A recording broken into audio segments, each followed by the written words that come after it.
Okay, back again with Peter Aziz. How are you doing today, Peter? Okay.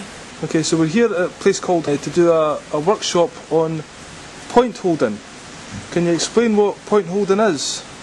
Well, this is a system called body electronics. So we use points in the body that trigger genetic memories. So as we're pressing the points, all your old memories, traumas, suppressed beliefs and feelings will come out.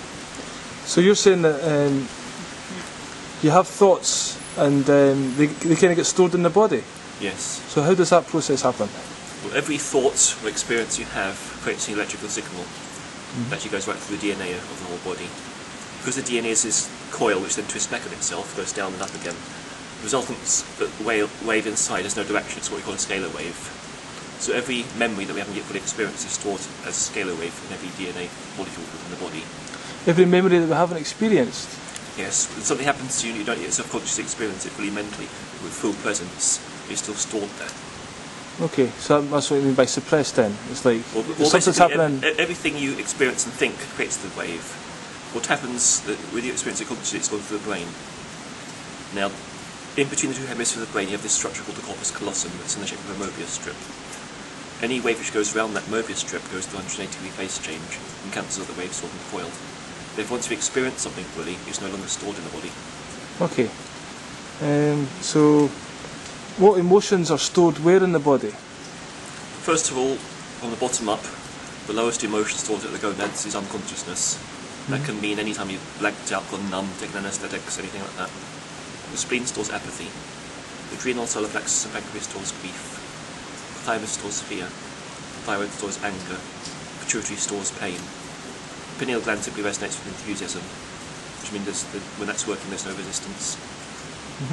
So, is there any way you've got of diagnosing? I mean, when somebody's lying down, how do each of these particular things, like the pituitary, so is there a specific point in the body you have to press for that then, to release yes, we're using that reflex emotion? Points. That's right, we're using reflex points in the body.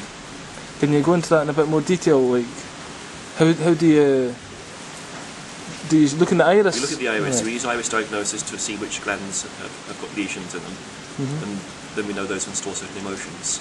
We then go to reflex points and we press those, it triggers those glands to release the content. So basically people feel it as actually being physically sore? It'll feel painful when you press it, yes. And how long do people need to hold these points for? And what happens during that process? It takes about 2 hours, it can be a bit longer, 2 to 3 hours usually. And what's happening when they push the point? What's happening to the person receiving and the person holding the point? Well, the person holding the point is channeling an energy that we've given them, we've kind of tuned them to. It's basically the energy of unconditional love and enthusiasm, because that's what causes all the lower emotions to rise out again. The space of non-judgment, where if they're enthusiastic about everything, then all the old emotions rise up. This is the person holding the point? Yeah. So they have the person to kind being held will simply experience all those expressions come back again. They experience the expressions from the bottom up. First they go numb, then all the old paleo patterns of giving up comes out, then all the grief, then the fear, then the anger, then the pain. So over a 2-hour process, the first time I done it, I felt very cold, and it's like this cold shivers were kind of coming out of my body. That happens with the unconsciousness. You see, the elemental energies that are stored on an unconscious level have a certain density. When they're released, they come out like cold winds. Okay, so that was releasing any times I've took drugs in the past, or not the drugs themselves. What happens, so when you're unconscious, there's a gap in the aura. Some elemental energy fills that space, what you might call an entity. Ah, okay. And as these energies break down, as you close the holes, these cold winds come out of you. Ah. So the next session I had, basically, I think it was my thyroid that was getting pushed on my foot, and it took me about another hour, and then I started going into, I got angry with one person thinking about it, and it kind of led to a series of people. That's right. What happens when you trigger that point of anger, all the anger comes out, the one after the other. So you kind of do not a life review as such of all these past lives as well, and even genetic memories. So you can clear up any genetic. Yes. These things get passed on genetically. That's right. You might actually remember things that your parents were angry about. All right. And what do you do when you feel this anger? How do you release it? You welcome it. Okay. You see, feelings that just need to be felt. When people judge them or over-identify with them, they're stuck. If you simply welcome the feelings, you feel them and they pass.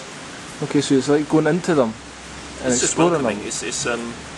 It's simple to explain until you start doing it. You see, it's almost mixture of yin and yang. It's not too forceful, not trying too hard. Right. It's being in a position where you allow it to be there and actually welcoming it. You feel this is okay to feel, it's fine, you let it be there, feel it as long as it needs to be there, and then let it go as it passes by itself. Okay. And how does our DNA store things from the future as well? In a way, the DNA is a blueprint for the future. Okay. You see, it's always geared towards what you're becoming. Right. So if you've got a certain path ahead of you, then you could feel things in that path. I don't understand. Well, you're creating it. You see, your consciousness, your mind is always motivated towards the future, where you're going to go. All your thoughts, your beliefs, your behaviour, it's all designed to get you somewhere. Right. Your DNA is being shaped by your thought patterns. Right. It's then holding the blueprint of the future that you're becoming. Okay. So by doing this, then how can we actually change our beliefs? What's a belief in, we're releasing all these old traumatic events. Do we then still carry around the same beliefs, or is something inside us changed? Beliefs often attach to emotions. What happens when you have some kind of traumatic event? The belief is formed when you add meaning and significance to that event. The emotion itself doesn't create the belief. But, something happens and you say, oh, this means this, and it creates the belief. Okay. Like a person, say, as a child, might not being loved by their parents, and then might say, oh, this means I'm unlovable. That forms a belief, I'm unlovable. Right. When you actually release the emotion and go through the experience, you actually recognise the meaning you gave to it at the time. As you give it different meaning, the belief changes. Yeah, I've experienced that myself, looking back on maybe a fear of success or self-sabotaging, and then you can locate a point where that kind of stemmed from. Yes. And then doing that and releasing it, then you say, okay, I don't need to hold that belief anymore. Exactly, the belief changes with the emotion. Now after we've done the body points, we spent a couple of days on the spine. Yes. What points get released on the spine? Is it basically the same process, or is there anything? Same process, but goes deeper. You see, quite often organs are blocked because they're lacking nerve supply to the spine when the spine has been calcified. If an organ isn't getting full nerve supply, it can't heal properly. So how does a spine get calcified? That also stores negative thought patterns and so on. Right. So the spine has very much to do with your will. When your will is bent, your spine gets distorted. But what that means is that you want to do something, somebody else tells you something else, you give up your will. You follow other people's ideas rather than your own. Because you're giving your will away, you're giving away power, the spine starts to calcify. And the spine gets bent physically? Yes, you can get distorted in small places. Right. Sometimes it might even start crumbling. So we hold the points on the spine, and the heat that comes out of that, what is that heat? Well, that's what we call Kundalini. But scientifically, it's only explained by the electrons changing orbit, because the body is going through nuclear changes at that point. Okay, and what is Kundalini spiritually? It's seen as a purifying fire that is called up at the base of the spine, and when it's awakened, it rises up the spine into the head, causes enlightenment. The body burns, it's being purified. When the Kundalini rises in the body, actually heals anything that's out of place. It'll burn away abnormal tissue, it'll regenerate things that need to be regenerated. And you also mentioned that the spine acts as an antenna. What do you mean by that? If you look at the shape of the spine, the kind of curve is perfect to hold a certain wave. Now the Earth puts out a frequency of about 7.83 Hz, or human frequency, and this is a perfect size and shape to hold those waves. So the energy the Earth is putting out, our spine is picking up, and this is how we receive energy from the Earth, from the cosmos. So we always have an endless supply of energy with us. What do you mean, energy? Just energy to go for a walk, or everything is energy. Whether it's mental energy, spiritual energy, emotional energy, all energy comes from this one source. So kind of clearing those blocks up on the spine gets your antenna working better, yes, and then absorb energy better. So you can. Does that mean you can absorb negative energy better? Well, you'll be more discriminating, because what's going to happen is that the spine also projects outwards the waves that you're creating, the waves of creation. So your visualizations will work far more effectively. Okay. You mentioned, just talking about visualizations, that if you want something to happen, you visualize it for 33 seconds. Yep. Can you explain that process and why it's so quick? And that's how long it takes for the neurons to fire in the brain once you start visualising something. When it's got to 33 seconds, it's reached its peak of intensity. Okay. That moment, the programmer said, this is what you want. Say that again? At that moment, you've given a very clear message, this is what it's going to be. Right. That's what it really requires, that decision, the clarity. So if you want a certain business deal or something to go your way, you would kind of focus on that particular thing for 33 seconds. Exactly what you want for 33 seconds, seeing it visually, feeling it emotionally, seeing the whole situation, but using all your senses, hearing what you need to hear, feeling the atmosphere, bring all your senses into it, reverse the emotion, make it real. Okay, so you sit down with that particular purpose. You don't do it when you're doing something else. It's a very real 33 seconds. When you want to create something, any situation, you visualise 33 seconds. You find it'll take 33 seconds for it to reach the peak of its clarity. And would you do that once a day, or you just need to do it once, or...? Anything from 1 to 5 times a day is good. Okay. We're now working on the cranium. Can you explain what points we're doing on the cranium and why we're doing them, and basically the full process? Yes, see, we're working gradually deeper. Just as the spine has to be cleared to get rid of the root cause of the problems in the body, we find that all cranial scoliosis accompanies and precedes the spinal scoliosis, which means before the spine goes, the cranial goes first. This is the first thing to respond to your thought patterns. Right. So you get small distortions in the skull, less affects the rest of the body. So the deepest root of all the patterns is going to come out when you get to the head. So basically we have these thoughts and it affects our head first of all, Yep. then goes down the spine and out to the body, Exactly. but we have to release them in reverse. Yes. Okay, so we're holding different points on the head. The first one's like behind the ear. What's that point doing? Because it's changing the shape of our head. It is, because when we're pushing the temporal bone, we're actually unlocking what's called the squamosal suture, which locks it in place. When that's decalcified again and the bones are free to move, the head can return to its perfect configuration. And what does that help with? Once the head is in its perfect configuration, it's a powerful amplifier. It amplifies the power of your thought projection up to 10,000 times. Because we're going to do another one, the triple axis. Yes, that's going to be inside the jaw. Okay, and what's that doing? This unlocks the next set of bones. See, we first unlock the temporal bone. When you work inside the jaw, we are going to unlock the smaller bones around the head, which have most insertions. When that is unlocked, then all the rest of the bones will go at once, and the head can complete its rearrangement. And you also mentioned something about a psychic bone, that we have a bone that's basically hardly getting used in our head that allows us psychic powers. Yes, What is that? The hamulus. There's a tiny little bone inside the jaw called the pterygoid plate with a small antenna underneath known as the hamulus. And most people this is damaged. When you restructure that, it acts the antenna. This is what we need to actually pick up the psychic messages. So basically it makes us more intuitive and more in touch with the feminine side, Exactly. what we were talking about yesterday. So this is a practical way to get that. Intuition needs to work. In one of your articles, you talk about different templates. For instance, you talk about them as veils. Oh, yes, The veil of genes and hormones. Like, what do you mean by that? Basically, as a template, we call it a template simply because there's like certain holes which the neuropeptides have to fit into for it to register. If something doesn't fit the template in your brain, it doesn't register. So your temporal lobes actually filter off a lot of experiences according to your belief structure. Your belief structure? Yeah. Right. That way you won't actually see everything that's there. So we're walking around kind of blind to a lot of things then because these veils are covering them up. A good example was the Magellan ships. When the ships landed and the natives on the island weren't used to seeing ships, they couldn't actually see them. We saw people walking out to sea, couldn't see the ships because they were conditioned to do so. Yeah. This is a good example of how your mind builds off things in part of its belief system. Right. So basically, if our minds were totally clear, we could see into other dimensions and stuff like that. And we could walk through walls and... Well, not unless you walk through walls, but at least you can see everything. Right, okay. So there's other veils. What do you mean by the social veil, veil of ego? Is it what's going on? What happens, the first veil is determined by your genes and hormones. Simply because your genes have their own agenda, they want to find a new host. So carry on the species. And as far as they're concerned, when you've got a new host, you can die, they don't need you anymore.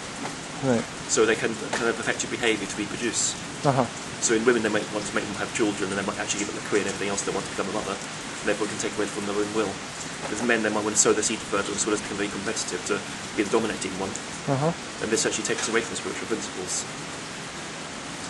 So, so the veil of genes makes us do that unconsciously, is that what you're saying?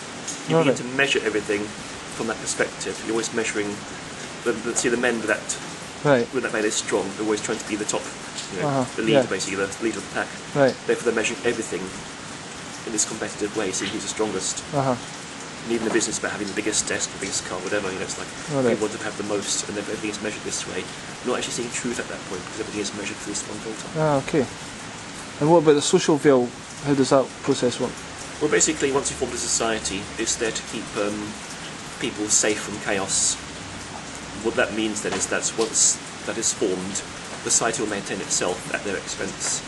It'll keep them safe from chaos, yes, but not that chaos is good, because it means it's also taking away their creativity. People then become stuck in the system and have to obey its rules, irrespective of what's good for the individuals now.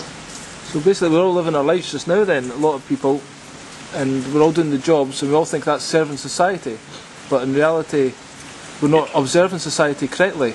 And that's been distorted. So underneath society, there's something real, and that's we have this instinct for society, which is based upon the social, on the first veil, the genetic one. So because once you have a leader, people in a social society will actually listen to the leader rather than themselves. Right. Okay. So what this veil is doing is stopping you from listening to yourself. It takes away individuality.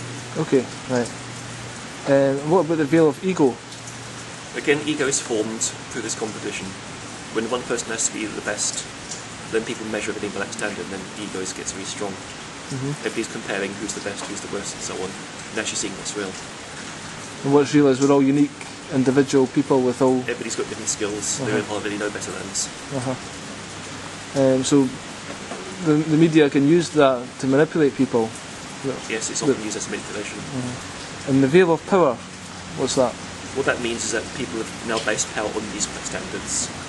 So it's about seeing who's the strongest, who can push everybody around. It means they measure power by impact rather than resonance. The stronger person is the one who's pushing everybody around.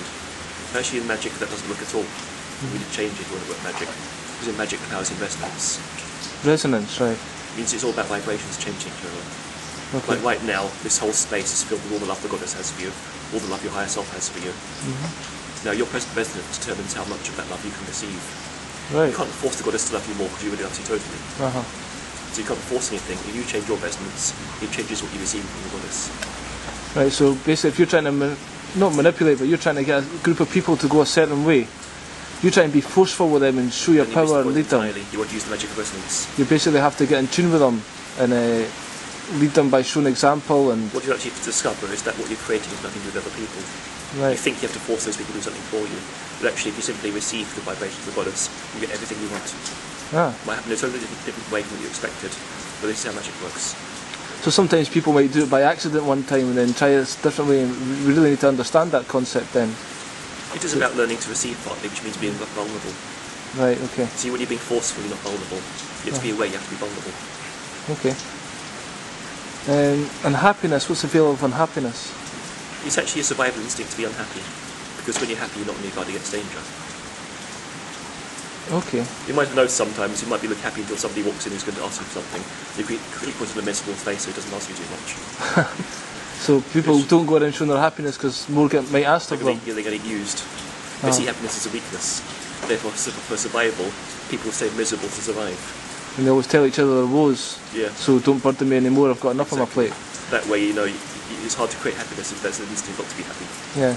So people really need to learn to be happy, but keep their own. If they want to do something, do it. If they don't, what you've got to realise is you can be happy and still say no. Okay. Which would make a better world for a start. Because you might say yes now and again when the moment's right. When it suits you. And of course sometimes you do want to say yes, but you don't let anybody manipulate you. Yeah, but you have to know yourself fully, I suppose, not to get abused. What's the veil of the past? Well, what happens when you've got to this point through the other veils, you end up believing that past is cause. When you're in the kind of measurement of power as impact, it's like the Newtonian physics, like billiard balls, one knocks the other in place, and there's this kind of line of future causality where past leads to present and future. But in magic that doesn't work. As I said, it's like everything in our minds is geared towards the future. The future motivates us. Cause is in the past, the cause is in the future, not the past. But this veil causes people to believe that what's in the past, that's why they can't work magic. Okay. And the veil of addictions? What happens when the addiction is like this final point in a way? When all those veils are in place, you then begin to form addictions. Most addictions are either to the past or to being special, and those based on ego. These are actually the roots of all addictions. Okay. Now, in your article again, you talk about the third eye and awakening your third eye. What do you mean by the third eye? Is that the pineal gland? Well, the gland is seen as a physical representation of it. Obviously, if people look at a spiritual thing here, in the astral body, we have various chakras. The third eye is what we call the ajna chakra, is in the forehead. It gives you all your clairvoyance, your intuition, your psychic abilities. So how do you go about awakening that? Through this whole process, as we clear different blockages, it awakens naturally. So we're going to get to the stage at the end, the third eye is going to feel awakened? Exactly. As we clear the whole of the cranium, the head rearranges itself, the intuition is functioning, your power is functioning. And what about the crown chakra? What's that? And That's your link to God, basically. Okay. Is that It's really open. You feel the intimacy with the Creator. when you say God, do you mean your own higher self, or? Well, your higher self is only one step in a way. Right. I'm talking about a universal principle of the one source of everything, which we're all a part of. Okay. When the crown is open, you're more aware of that, link to that, so you can actually experience yourself as in a point of oneness. So you were talking before about the Goddess loves us unconditionally. It's our veils that are stopping us feeling that. Exactly. So if you open up the crown chakra, we can let that in. Exactly. Okay. So why did we separate from Source in the first place then? We did that to find out who we are as individuals. But so we were all basically the Source. So Yes. is it not the Source like playing with itself in some respects? Exactly. So First, with this pure awareness, it needs something to do, so it creates a universe and identifies, but then it splits itself up all over the place to experience it. So we've split up a long time ago from the Source, and we've always remained individual at that time, or do we visit the Source in between life and death? Once you split up, we then explore this individuality for many lifetimes. Okay, and does that all happen like in this plane, or does it happen in different planes? In many planes. Right, so even the gods and goddesses like Kali, they've still not returned to Source. No, see, these are actually representations of the Source, because it's hard to relate to oneness when there's no definition. Right. You see, any definition is a creation, therefore it's not Source itself. We need certain tools to relate to it. All these different gods and goddesses are seen as emanations of the one. Okay, so they're pretty high up there. And the forms are symbolic. That helps us to understand the energy. Okay, so these Kali and stuff, they haven't lived a human life or a physical life and then evolved and got to the stage of a god or goddess. They're just a representation of the energy that's close to the Source. Yes. Right. And how do we get back to the Source then? Through this process of gradually releasing the illusion, first we break down all the rigid thought patterns so we can experience oneness. As we go up the scale of emotions, when we get to the crown chakra, we're actually experiencing oneness again. You experience yourself as pure awareness. Once you've released all identities, all beliefs, you just end up just being pure awareness. At that point, you are God. And can people do that without taking the death initiation plants that we talked about the other day? In many ways, just that's how the tools we use to make it quicker. Okay. So, can people do that in one lifetime without using plants? Oh yes. Okay. And we do that by doing this process we're doing, getting rid of our negative emotions, and That's right. I suppose you have to meditate quite a lot as well. It's helpful. What is a transmission? Because we do before, when we're doing these point holdings, sometimes you say we're going to do a transmission now. So what is a transmission exactly? I'm simply tuning you to an energy. These energies are all natural, universal energies, but if you don't want to feel that because you've separated and forgotten, you need reminding.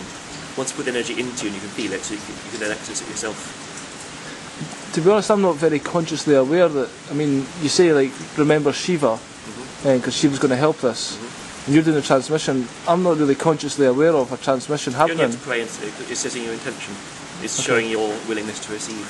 Right, so that transmission is going into me as long as I Yeah. show the intention.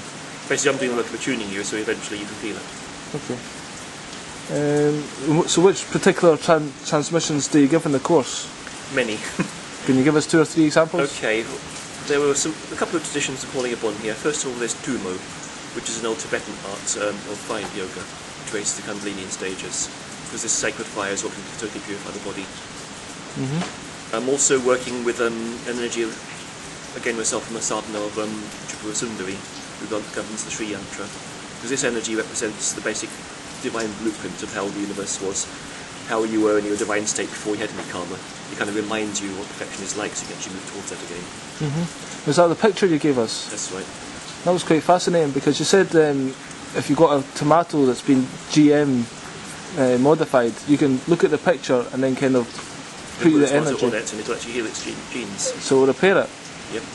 And so if somebody's got like something wrong with them physically, you could kind of, I don't know. That's how we're using it, yes. You call upon the energy event, and that will actually help the person to move towards what is perfect for them. Back to their DNA, natural exactly. structure. And one more example of a transmission? Okay, this is Dragon the Fire. What's that? This is also like a very fire energy which raises Kundalini. It's very purifying and uplifts you spiritually. Okay. So, not on this course, but I believe you do another course after this, based on the same principles with regard to manifestation. Yeah. See, once we go into the crown chakra, we then actually move to something called the manifestation centre, which is a subtle chakra to the left side of the navel. In Tibet, they use this a lot to actually do the manifestation magic. If this chakra is working, then you have no trouble manifesting what you want. Do people need to do this course first before going on that course? Yeah. It's like doing the cranium is almost like the major kind of restructuring, the rest is fine tuning. Okay. And to manifest, I mean, what do you do? This chakra's going to get more powerful, and then your thoughts become more powerful, or? What's happened, well, this is the chakra through which you're manifesting things. If that's working, then your thoughts manifest easily. Okay, so you're like more in tune with the universal energy that will make things go your way. Well, it's like there's a source of all abundance out there somewhere that you should be connected to. If that connection is broken, you're not quite letting it in. Okay. It's simply like creating the vehicle for which that energy can manifest in you. Suppose somebody had a negative intention and come to do this course and wanted to create something bad, manifest something bad. Does the creator step in and stop that, or does it just manifest what you want? Stop themselves. You see, when you do this work, you're working for these emotions. You're actually going to deal with your hostility along the way. All right. So you actually get to the crown chakra if you haven't gone through those emotions. Okay, so then you'd realise there's not much point holding on to them or recreating them. To get there, you've got to go through those emotions. That's the thing. It's a real change. Okay, okay. Now, on this course, we're eating raw food. Why is diet important to this process? Because we're changing physically. As it's not just spiritually. The body is a reflection of that. The glands are changing, the spine's changing. All this uses up various raw materials, minerals, enzymes, and so on. And when you cook food, you lose all the enzymes to break down with heat. The enzymes are the catalysts for the reaction in the body. So basically, when the Kundalini's burning, it's like the energy, the enzymes from this raw food, is increasing the heat. It's like a catalyst not so for much that. increasing the heat, but they need to actually repair the body. The body can't change without enzymes. Okay. Because the body's not changing, you can't complete the process because it's all one. So do you recommend eating raw food all the time then? It's best, yes, because if you're losing enzymes, the body becomes enzyme deficient, it's not going to be as healthy as it could be. Okay, so maybe 80% of the food we should be eating as human beings should be raw? Yeah. Okay, is there any need to cook food at all? No. No. Some things need cooking, because, say beans, for instance, they're poisonous when they're raw. Right. But then, this is not naturally our natural diet. It's like, the hunter-gatherer instinct is more based upon gathering nuts and berries and things. Yeah, but you see, I mean, I've heard people talk about how we are naturally vegetarians because we've got a long intestinal tract. Because when you eat meat, animals that eat meat have got a very short one, so it goes through them quickly. But if we eat it, it stays in our intestinal tract. So, what did hunters? You said hunter-gatherer. The hunters still went out. Yes, but you see, originally when you hunted things, ate it raw. Again, the meat has got enzymes too. Okay. So if we're going to eat meat, eat it raw. You're going to catch it yourself as well. The whole process of running it down, it's in motion. You see, you produce an enzyme in the stomach called pepsin. You see, pepsin is only produced when there's higher acidity. Now, you have higher acidity when you eat a lot of junk. It's actually not the most natural enzyme to produce when you're on a healthy diet. You find most animals run more on cathepsin, which has a slightly higher pH with a lower acidity. Okay. Now, this is also what's produced in muscle tissues when animals running away. So, say the hunter's running down the animal, while that animal's running, it's producing all the cathepsin. The time it's caught it, it's already digesting itself, and then your stomach's got less work to do. All right. But for instance, slaughterhouses, they've got lots of animals and a great deal of fear before they go into them. It's a completely different chemistry. But so that fear is like fight or flight, but they can't run, so they produce adrenaline. Right. And that adrenaline goes into the meat, and then we're absorbing that. Yeah. And what does that do to a human's body? Well, it keeps you in fear. Ah, interesting. Which helps with the control that's going on. Exactly. And we have to soak nuts for 1 day, you say? Yeah. That just 24 hours. that releases the enzymes in them. Yeah. So anyone buying any nuts or things Best like soak them simply because when any seed is in its stored state, it has an enzyme inhibitor to keep it stable. right. Once it's ready to germinate, it's got full of enzymes again. So seeds like pumpkin seeds and stuff as well. All nuts and seeds should be soaked. Muesli. You soak your muesli in water and then. You can do that too, yeah. Makes it nicer. So what's the healing crisis then? We're doing this process and some people are getting a cold or a sore head or what's the healing crisis? Simply all the suppression's coming out. Body's going to throw out all its old toxins as well as emotions. So, when you start releasing this old anger, it's all coming out everywhere, and you might still be angry for a while after it's coming out. Body will then release its toxins, you might have a cold, you might have diarrhea. Okay. Body's just cleansing itself. And ayahuasca, does that help with any of this stuff? Like Very similar. You see, ayahuasca is a healer, and it's not always gentle. It can make you sick, and it'll pull out all those deep suppressions. So the fact that we're doing all this stuff and trying to release emotions, will that kind of purge us more from the stuff that we're trying to release? Will that aid the process? It's another step in the same process, Okay. another tool. It's not absolutely necessary.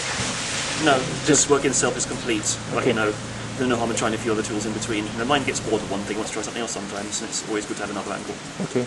How often do you do this course? There's 2 weeks to do once a year. If somebody wanted to come to you to do it themselves privately, I or can do that, yeah. you would be willing to do that? Yes. And what's the name of your website? AzizShamanism.com. Okay, thanks for your time, and we'll talk again soon. Amiga.